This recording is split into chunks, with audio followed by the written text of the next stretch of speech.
Kings 136 to 125, despite no Kevin Durant last night. Meanwhile, the Clippers also pulled out a 125 to 118 win over Miami with no Kawhi Leonard, Paul George, Nicholas Batum, or Patrick Beverley. So Shannon, who had the better win last night, the Nets with no KD or the Clippers with 4 starters out? The Clippers.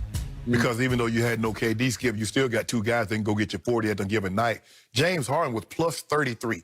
He had 29-point triple-double. Kyrie dropped 40. So you still got 2 of the top, probably what, 10 players in the NBA, 10, 11 players in the NBA on one roster. But you're down 4 starters. Yeah. And you still beat a team at full strength, considering that team went to the NBA Finals last year. That was extremely impressive. That might be the most impressive win that any team has had this year. I would agree. Remember, you had 2 all-time great players at Sacramento with hot hands. Both of them hot hands, just crazy shooting threes. I did love it that James Harden had 13 rebounds and 14 assists. That is hard to do for a 6'5" point guard, but he did it. He did it. Now to my Clippers. This is the deepest team in professional basketball, and they showed you last night. Marcus Morris is a star. I don't care what you say. Look at the numbers he put up against the defending Eastern Conference champs. With Jimmy Butler going triple-double, 30, 10, and 10. Marcus Morris goes 32 points. How about your man Big Zoo that the Lakers gave to the Clippers? And he puts up 22 and 8. That was huge coming off the bench. And guess what? Lou Williams has a little touch of sweetness to him here lately. He's starting to look like the old Lou instead of just an old Lou Williams. They played well. I mean, they got at least 33 points in 3 of the 4 quarters, Skip. I didn't expect that. I was like, I saw Kawhi not playing. No Paul George wasn't going to play. Nick Batum scratch late scratch with a migraine. No Pat Bev? Oh, yeah. I said, Miami got this one. Miami ain't got this. Guess what?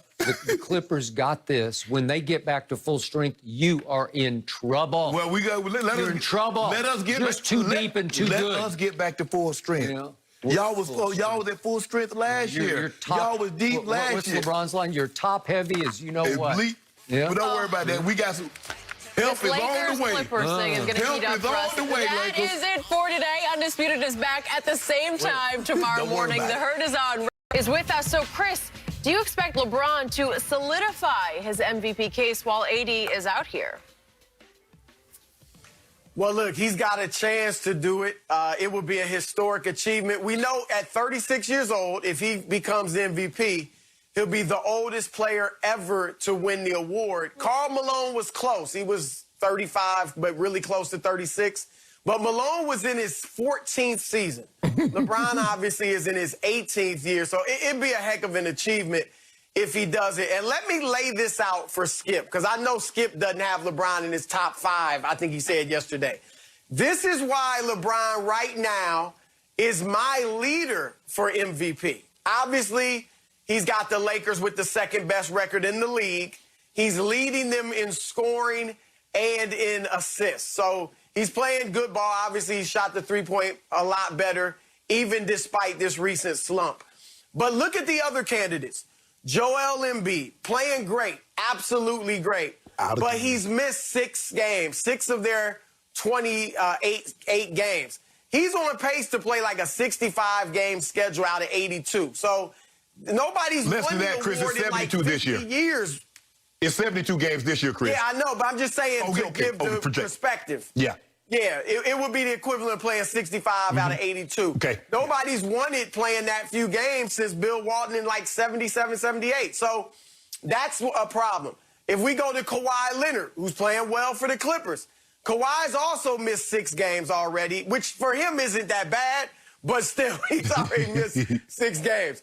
Utah, best record in the league. Come on. As good as Donovan Mitchell is, we all know he's not an MVP, not yet by any stretch, all right?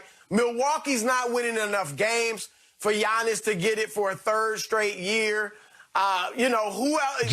The Brooklyn guys, none of them have even played close to enough games. And, you know, Kyrie went AWOL and Harden just got there. And so none of those guys, I think, are candidates. And I do expect Jokic to make a push, Nikola Jokic, as Denver wins more games.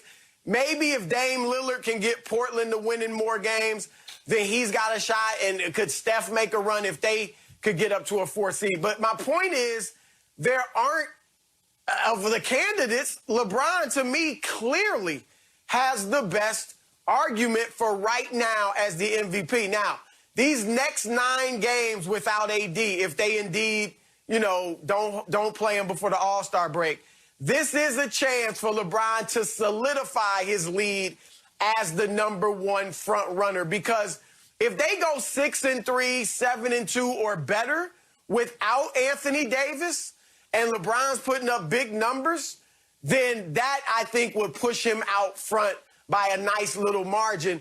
Conversely, if they go 4-5 and LeBron's, not being able to lift them the wins and maybe he struggles a little bit, that would bring him more back to the pack, and then I think it would be wide open. So these 9 games really are, I think, a nice chance for LeBron to go, take the award at least for right now, or to fall back in line and leave it open to everybody. Go ahead. You can follow him up.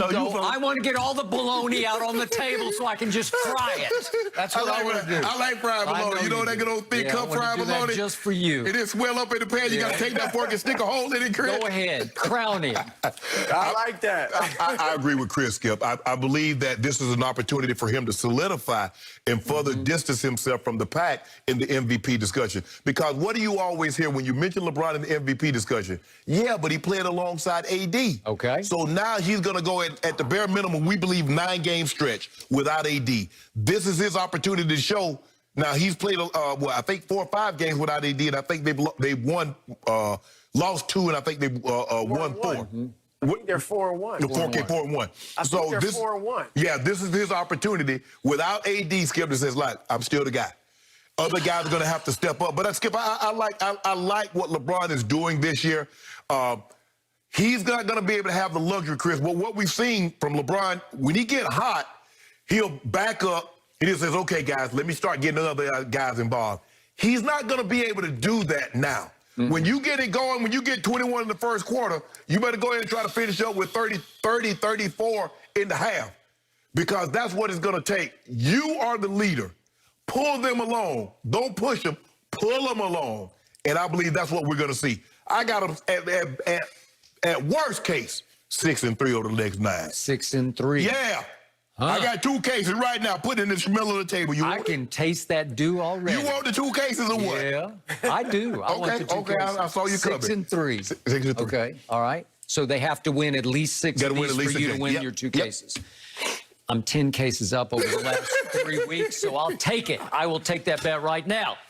And I'm about to take my friend Chris Broussard to the cleaners on his LeBron case, because I start with this. I think you're trying to explain to me LeBron is the MVP frontrunner by default. That's all you can do right now, because I thought Paul George was in this mix, but you got me again, because he's got a turf toe. I don't know. Can you get a turf toe in the NBA? I don't know. I guess you did, but he's got a toe injury. Okay, here's my problem with your MVP case. Again, LeBron is 2nd in the NBA in turnovers. King, you got to clean that up in these next 9 games or you're going to struggle. He is in a predictable 3-point shooting slump since we hit the month of February. Last 7 games, all in February, he's shooting 28% from 3. That's 13 of 46. That ranks in the month of February 170th. He's plunged all the way down to 38%, which I used to think was pretty good in the NBA. It's not that good anymore, because he ranks overall for the year 90th in 3-point shooting. MVP, he had a terrible stretch